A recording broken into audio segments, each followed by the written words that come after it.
Haaien. Haaien doet het zelf en doet het in de korte hoek en verrast daar Maarten Paas. Nak op voorsprong in het lege Radverlegstadion. Natuurlijk Haaien. En die krult hem lekker binnen zeg, zo! Zit eigenlijk helemaal niet in de wedstrijd Tom Haaien. Maar... Untuk pertama kalinya dalam kurun waktu 15 tahun, SC Heerenveen yang merupakan klub Tom Haaien dan Nathan Choaon, berhasil mengalahkan tim raksasa Ajax di kompetisi kasta tertinggi Liga Belanda. Dalam pertandingan tersebut, calon pemain timnas Indonesia, Tom Haaien tampil mengesankan dengan kualitas tinggi. Pertandingan Heerenveen kontra Ajax yang begitu sengit tersebut, digelar di Stadion Abel Lenstra yang merupakan markas klub Tom Haaien. Dalam laga itu, Heerenveen yang diperkuat Tom Haaien dan Nathan Choaon menang dengan skor 3-2. Mark. Brouwer. En daar Van Amersfoort. De voorsprong. Tom Haaien tampil penuh sepanjang 90 menit di pertandingan tersebut. Namun tidak untuk Nathan menjadi pemain pengganti saat menghadapi Ajax.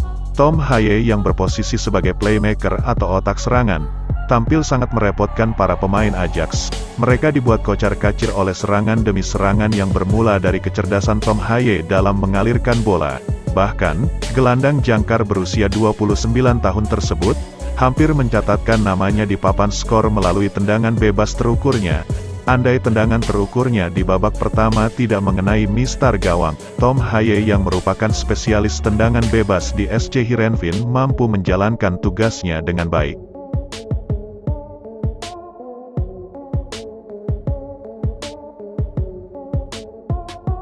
Penampilan Tom Haaien sendiri sepanjang laga menuai pujian dari banyak pihak, termasuk para supporter dan pengamat sepak bola Belanda. Tom Haaien pemain cerdas, yang mampu merubah situasi genting saat menghadapi para pemain top Eropa, yang berkumpul di klub raksasa Belanda yakni Ajax, seperti Kenneth Taylor dan Jordan Henderson. Jordan Henderson merupakan mantan kapten Liverpool dan pemain andalan timnas Inggris. Walau dikepung pemain top dunia, Tom Haaien tetap mampu menunjukkan permainan berkelasnya, walau dia sedang menghadapi bintang top Eropa yang tergabung dalam satu klub Ajax. Bahkan dalam pertandingan itu, Tom Haaien menjadi pemain dengan statistik nilai yang begitu tinggi. Secara statistik, Tom Haaien jauh lebih menonjol menurut data WhoScorer, yang merupakan statistik data penampilan di setiap pertandingan Liga Belanda. Dengan data itu, dapat memberi dampak bursa transfer mendatang. Di pertandingan tersebut, Tom Haaien mendapatkan nilai yang begitu tinggi dengan skor 8,4. Sedangkan gelandang berpengalaman timnas Inggris, yakni Jordan Henderson mendapatkan nilai 6,4. Data itu akan masuk dalam statistik head-to-head, dan data yang lebih luas. Saking banyaknya pujian dari berbagai pihak soal penampilan epik Tom Haaien, bahkan dari pantauan kolom komentar di akun resmi Heerenveen, baik di Twitter maupun Instagram, mulai muncul wacana dari fans supporter Belanda agar Tom Haaien dipanggil ke timnas Belanda untuk mengisi lini tengah timnas Belanda. Hal itu gencar disuarakan oleh banyak pihak, termasuk pengamat sepak bola Belanda. Ditambah masifnya dukungan itu yang diharapkan para supporter timnas Belanda. Di level internasional, Tom Haaien sudah banyak mencatatkan caps untuk timnas Belanda. Dari level U15 sampai U21, begitu banyak caps Tom Haaien di timnas Belanda. Namun sang gelandang serang memang belum mencatatkan caps di timnas senior Belanda. Dari berita itu, supporter Belanda banyak yang berharap agar Tom Haaien dipanggil timnas Belanda, sebelum direbut oleh Indonesia. Begitu banyaknya para pemain Belanda yang berpaling untuk membela timnas Indonesia. Hal itu dikhawatirkan oleh para supporter lokal Belanda.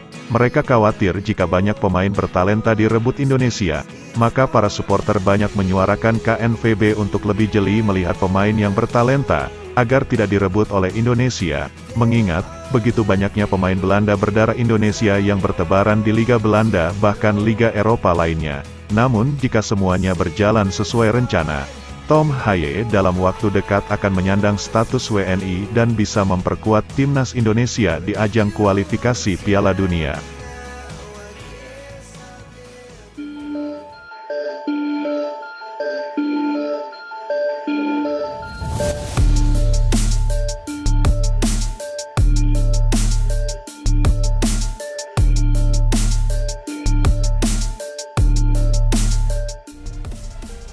Terpilihnya Prabowo Gibran menjadi Presiden RI berikutnya, menjadikan masa yang lebih panjang bagi Ketua PSSI tersebut. Koordinasi Erick Thohir dan Sintayong semakin intens dan lebih leluasa.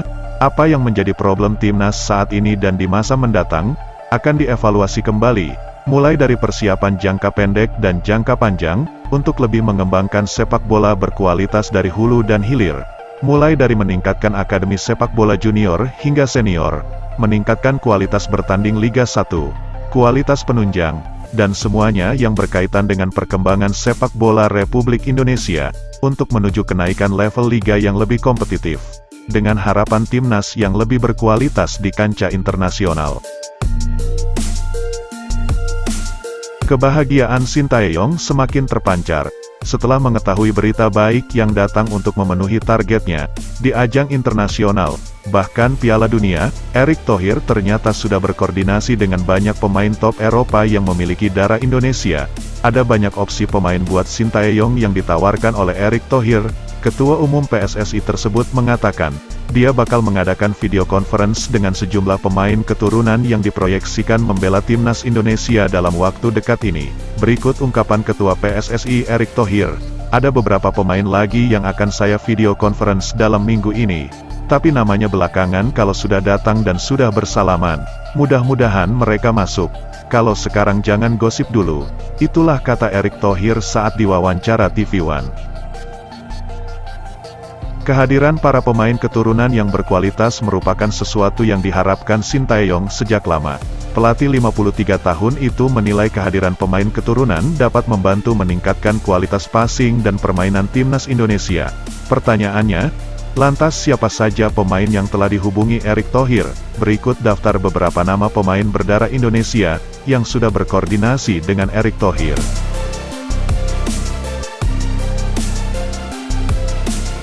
Yang pertama, Maitland Niles, posisinya sebagai winger, di klub ternama Liga Inggris, yakni Stoke City. Lalu berikutnya, Daniel Klein, posisi sebagai kiper, di klub SC Sandhausen. Yang ketiga, Kevin Dix, posisinya sebagai bek di klub FC Copenhagen. Berikutnya, yang keempat, Ole Romeni, sebagai penyerang di klub FC Utrecht.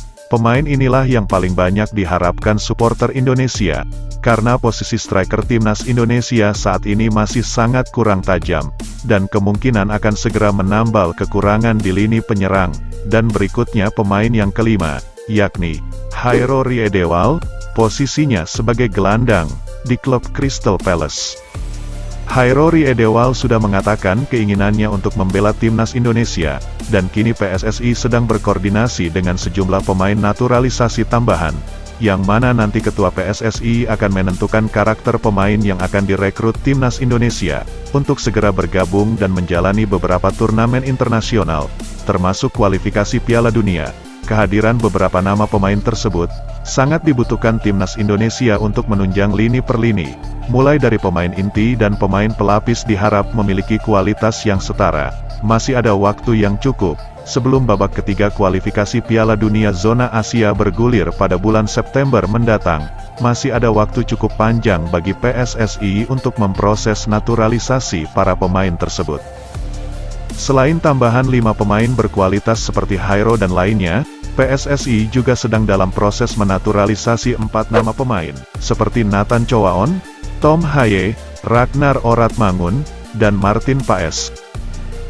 Nathan Cho dikabarkan sudah menyelesaikan proses, tinggal mengambil sumpah warga negara Indonesia atau WNI, dan proses peralihan federasi, dari Federasi Belanda KNVB pindah ke PSSI. Sementara Tom Haye dan Ragnar Oratmangun akan dirapatkan di Dewan Perwakilan Rakyat pada awal bulan Maret ini. Setelah itu, kedua nama tersebut, Tom Haye dan Ragnar Oratmangun, sudah siap bergabung skuad timnas Indonesia untuk menghadapi Vietnam di kualifikasi Piala Dunia pada tanggal 21 dan tanggal 26 Maret tahun ini.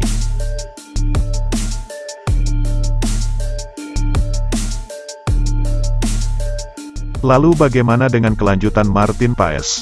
Berhubung dia sudah sempat memperkuat timnas Belanda U21 pada 2020 lalu, proses naturalisasi Martin Paes sempat terkendala, namun langkah itu masih diusahakan dengan segala kebijakan dan pertimbangan. Setelah bergabungnya beberapa deretan pemain Eropa berdarah Indonesia tersebut, target timnas Indonesia di kancah internasional akan semakin dimaksimalkan, guna dapat menembus turnamen Piala Dunia 2026. Jika target itu tercapai, tentunya ini akan menjadi sejarah yang tidak mungkin terlupakan, dan tentunya dapat menjadi motivasi bagi generasi berikutnya.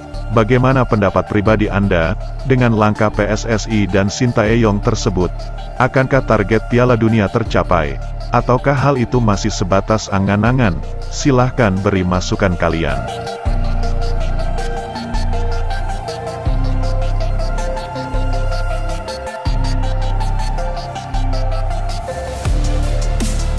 Sebelum meninggalkan tayangan ini, silakan Anda subscribe channel ini, agar Anda tidak ketinggalan semua berita serta jadwal pertandingan terbaru Timnas Indonesia.